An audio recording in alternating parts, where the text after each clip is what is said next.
ایسے ہی خالق کائنات جل جلالہ کائنات چلانے والا ہے، متصرف ہے، مدبر ہے، اس کائنات کا مددگار ہے، مشکل کشا ہے، حاجت روا ہے، اور وہ جب چاہے تو اپنے کسی بندے کو ایسی صفت کا مظہر بنا دے جیسے حافظ بننے سے شرک نہیں ہوتا، اس کی عطائی قوت سے مددگار بننے سے بھی کوئی شرک نہیں ہوتا۔ محتشم سامعین حضرات، اب اس بات کو آپ نے اچھی طرح ذہن میں رکھنا ہے کہ قرآن مجید کی یہ جتنی آیات ہیں، رب ذوالجلال ان سے اپنے بندوں کی مدد کی نفی نہیں کرنا چاہتا، وہ تو ہے ہی اللہ کی۔ رب ذوالجلال بتوں کی نفی کرنا چاہتا ہے، بتوں کی نفی، طاغوت کی نفی کرنا چاہتا ہے۔ خالق کائنات کو یہ مطلوب ہے کہ جو میری پاور ہے وہی ہے، وہ خواہ میرے بندوں سے ظاہر ہو جائے۔ اس واسطے جب بدر میں لڑ کے مسلمانوں نے کافروں کو مارا اور فتح پائی، اللہ فرماتا فلم تقتلوہم ولکن اللہ قتلہم، تم نے قتل نہیں کیا، تمہارے رب نے قتل کیا ہے۔ تو یہ انداز خالق کائنات کے اس بات کو واضح کر رہا ہے کہ رب ذوالجلال نے اس مدد والے فلسفے کو کتنا واضح فرما دیا۔ تو یہ میرا دعویٰ ہے جو قرآن سے میں ثابت کروں گا کہ ان ساری آیات کے اندر جو رب ذوالجلال نے نفی کی اس جملے میں کہ محبوب کہہ دو میرے لیے اللہ کافی ہے، یا ان لوگوں نے کہا ہمارے لیے اللہ کافی ہے، یا کسی نے کہا میرے لیے اللہ کافی ہے، اس کا مطلب یہ نہیں ہے کہ مجھے حضرت محمد مصطفیٰ صلی اللہ علیہ وسلم کی کوئی ضرورت نہیں، یا مجھے اولیاء کی کوئی ضرورت نہیں۔ اس کا مطلب یہ ہے مجھے لات منات اور عزا کی کوئی ضرورت نہیں، میرے لیے میرا رب کافی ہے۔ کیونکہ رب کا ذکر ہو جائے گا تو رب کے بندوں کا ذکر ضمن آ جائے گا، اس کو جدا ذکر کرنے کی ضرورت نہیں۔ یہ نعرہ ہے ہی ہمارا اصل میں کہ میرے لیے میرا رب کافی ہے، ہمارے لیے ہمارا اللہ کافی ہے، اس واسطے کہ اللہ نے اپنے بندوں کی مدد کو اپنی ہی مدد قرار دے دیا ہے۔ اب دیکھیے، سب سے پہلی آیت جو میں نے پڑھی آل عمران کی، الذین قال لهم الناس ان الناس قد جمعوا لكم فاخشوهم فزادهم ایمانا وقالوا حسبنا اللہ ونعم الوکیل۔ جب بدر صغریٰ کی تیاری ہو رہی تھی، ڈرایا گیا صحابہ کو کہ قریش تو بڑی تیاری کر چکے ہیں، تم ڈر جاؤ ان سے۔ صحابہ نے کہا نہیں، ہم جائیں گے، رسول اللہ صلی اللہ علیہ وسلم کے فیصلے پر سرکار کی قیادت میں نکلیں گے، اور نکلے بھی، قریش نہ آ سکے۔ صحابہ گئے اور تجارت کی اور فائدہ پایا اور واپس آئے۔ اب یہاں جس وقت ان کو ڈرایا گیا تھا تو جواب میں کہا حسبنا اللہ، ہمارے لیے اللہ کافی ہے۔ تو کیا جس شخص نے یہ کہا میرے لیے اللہ کافی ہے، اس نے دوستوں کو گھر بٹھا دیا تھا کہ بدر میں آپ بھی نہ جائیں، آپ بھی نہ جائیں، آپ بھی نہ جائیں، میں جاتا ہوں چونکہ میرے لیے اللہ کافی ہے؟ جو کہہ رہے تھے میرے لیے اللہ کافی ہے، وہ کہہ رہے تھے عمر تم نے بھی ضرور جانا ہے۔ جو کہہ رہے تھے ہمارے لیے اللہ کافی ہے، وہ کہہ رہے تھے اے علی تم نے بھی ضرور جانا ہے۔ خود سید عالم نور مجسم شفیع معظم صلی اللہ علیہ وسلم پہلے نمبر پر بول رہے تھے کہ میرے لیے اللہ کافی ہے، لیکن صحابہ نے یہ نہیں کہا محبوب جب اللہ کافی ہے تو ہم پھر آرام کرتے ہیں گھر۔ صحابہ ساتھ نکلے ہیں، صحابہ کو ساتھ نکالا ہے، صحابہ ساتھ گئے ہیں، تو پتا چلا کہ اللہ کافی ہے، اس کا تعلق بتوں کے ساتھ ہے۔ بتوں کے مقابلے کی بات ہو رہی ہے کہ وہ ہیں قریش، ان کو ان کے بت ان کے ساتھ ہوں گے، اور وہ بتوں کے پجاری ہیں، وہ جتنی بھی تیاری کر لیں، جتنی بھی کر لیں، کوئی بات نہیں۔ کیوں؟ ہمارے لیے ہمارا اللہ کافی ہے۔ اب اللہ کافی ہے یہ نعرہ بھی لگا رہے ہیں اور کہہ رہے جانا بھی سب نے ہے، کوئی بھی پیچھے نہ رہے، جانا بھی سب نے ہے۔ تو اس آیت نے یہ ثابت کیا کہ یہ صحابہ کرام علیہم رضوان کا یقین تھا اللہ کافی ہے، یعنی بندہ مومن کا زور بازو کافی ہے۔ ورنہ یہ کہہ کر تو ایک آدھ کو چلا جاتا کہ اللہ کافی ہے، جا کے کاروائی کرنی ہے کہ اللہ ہی میں بڑا ہوں، حالانکہ اللہ یہ بھی مدد کر سکتا تھا، صرف ایک چلا جاتا مقابلے میں اور وہ ہزاروں پہ بھاری ہوتا، مگر خالق کائنات نے فرمایا میں کافی ہوں۔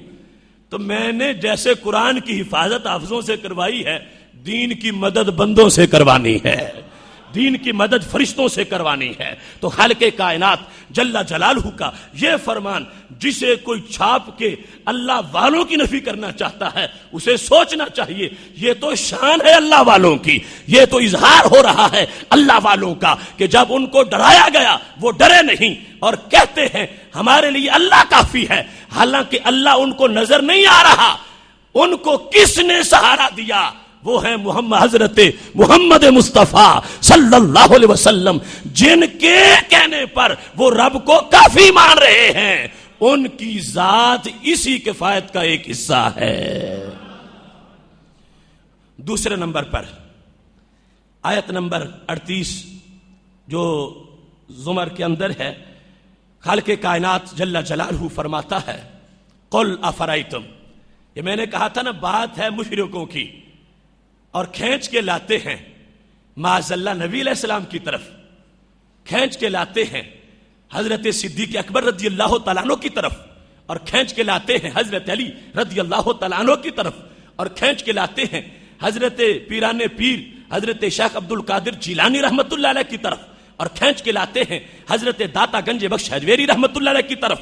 اب دیکھو قرآن میں جہاں آیا ہے وہاں پہلے ذکر کس کا ہے؟ کیا کوئی مکہ شریف میں یا مدینہ شریف میں کسی بزرگ کا مزار تھا جہاں پر صحابہ گئے ہوں اور اللہ نے کہا ہو چھوڑو حسبی اللہ کہو؟ کون سا وہ مزار تھا مکہ شریف میں یا مدینہ شریف میں جہاں پر صحابہ کسی ولی سے مدد لینے جاتے تھے تو اللہ نے یہ آیت نازل کی ہو؟ نہیں نہیں، ایسی کوئی صورت نہیں تھی، معاملہ تھا بتوں کا۔ رب ذوالجلال کے بندوں نے بتوں کے پجاریوں کے سامنے اعلان کر دیا تمہارے بت کچھ نہیں کر سکتے، ہمارا رب سب کچھ کر سکتا ہے۔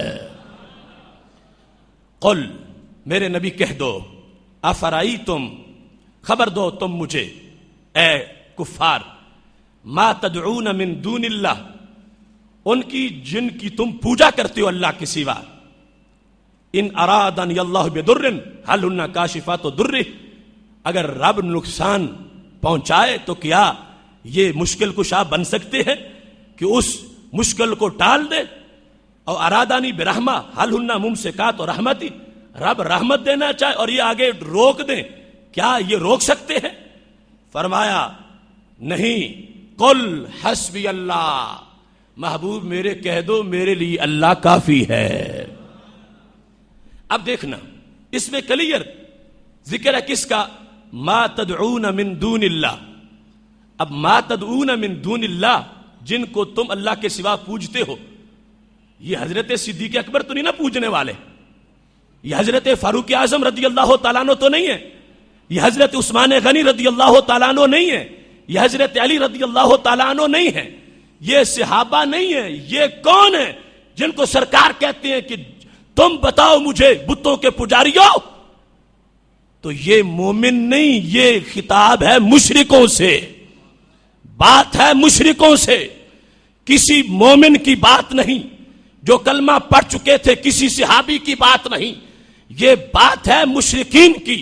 رب ذوالجلال فرماتا ہے میرے محبوب ان مشرکوں سے یہ کہہ دو کہ تمہارے بت نفع بھی نہیں دے سکتے، نقصان بھی نہیں دے سکتے۔ محبوب ان سے کہہ دو حسبی اللہ، مجھے میرا رب کافی ہے، نہ نفع لینے کے لیے تمہارے بت کی ضرورت ہے، نہ نقصان سے بچنے کے لیے تمہارے بت کی ضرورت ہے۔ بات بت کی ہے تو بت ہی کی رہنے دو۔ یہ کہہ دیا میرے لیے اللہ کافی ہے کہ مجھے ہبل کی ضرورت نہیں، مجھے لات کی ضرورت نہیں، مجھے منات کی ضرورت نہیں، مجھے عزا کی ضرورت نہیں، مجھے نائلہ کی ضرورت نہیں، لیکن یہ کہا ابو بکر بدر جا رہا ہوں تیری ضرورت ہے۔ ورنہ میٹنگ نہ کرتے، میٹنگ کی، سب کو بلایا، اب جنگ ہے، کرنا کیا ہے، تو صحابہ کو یہ آیات نہیں آتی تھی، سب کو آتی تھی، اور سوچ صحیح تھی، فکر صحیح تھی، فہم صحیح تھا، دل میں اللہ والوں سے بغض نہیں تھا، ورنہ کہہ سکتے تھے کہ یا رسول اللہ صلی اللہ علیہ وسلم پڑھایا آپ نے ہے، پڑھا ہم نے ہے کہ اللہ کافی ہے، اب اللہ کافی ہے تو مشکل کے وقت پھر اللہ کافی ہے، ہمارے جانے کی ضرورت کیا ہے؟ یہ ہمارا یقین ہے ایک بھی نہ جاتا میرے محبوب علیہ السلام کے ساتھ میدان بدر کے اندر، ایک بھی نہ جاتا، ہمارے محبوب تنہا کافی ہو جاتے اللہ کے فضل سے۔ لیکن خالق کائنات نے واضح بھی تو کرنا تھا، اپنے اپنے ہوتے ہیں پرائے پرائے ہوتے ہیں۔ اب دیکھو ما قبل کو جو دیکھ کر اس آیت کو پڑھے گا وہ کیسے یہ آیت داتا صاحب کے بارے میں پڑھ سکتا ہے، وہ کیسے اس آیت کو وہ خواجہ صاحب کے بارے میں پڑھ سکتا ہے؟ یہ یا دکھائیں کس آستانے پہ صحابہ گئے تھے تو اللہ نے یہ آیت نازل کی تھی۔ بات تو صحابہ کی ہے ہی نہیں، بات تو ہے مشرکین کی، اور ان کے بت ہیں اور وہ ان کے پجاری ہیں، اور محبوب علیہ الصلوۃ والسلام نے فرما دیا وہ کچھ نہیں کر سکتے، اللہ میرا کافی ہے۔ اور اللہ کے کافی ہونے ہی کا حصہ ہے کہ ابو بکر و عمر عثمان و علی کو بھی ساتھ لے جانا ہے، اور یہ لوگ یعنی مختلف غزوات کے لحاظ سے سب کے نام بول رہا ہوں، جس طرح نوبت بنوبت ان وہ ساتھ جاتے رہے۔ تو مطلب یہ ہے، اب یہ دوسری آیت جس میں نے پڑھی، فرمایا علیہ یتوکل المتوکلون، رب ذوالجلال پر توکل کرنے والے توکل کرتے ہیں۔ یہ توکل ہے رب ذوالجلال پر کہ اللہ کے دین کی خاطر 313 کو یا بعض مقامات پر ہزاروں کو ساتھ لے لیا ہے۔